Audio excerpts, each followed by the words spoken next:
हम खबर देंगे।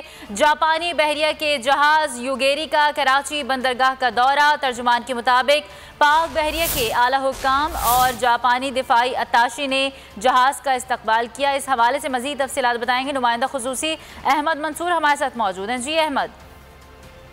देखिए, जो जापानी बहरिया का जहाज है युगेरी, उसने सैफ का दौरा किया है कराची बंदरगाह का। और तर्जुमान पाक बहरिया ने इसकी जो तफसील बताई है, पाक बहरिया के जो आला हुकाम हैं, जापानी दफाई अताशी हैं, उन्होंने जहाज का इस्तकबाल किया है। इस मौके पर एक मुश्तरका मश्क का इनकार भी किया गया है, जिसमें दोनों ममालिक के बहरी जहाजों ने हिस्सा लिया है। इस दो तरफा मश्क में जो कसीरुल जहसी बहरी ऑपरेशन हैं, उनका मुजाहरा किया गया है।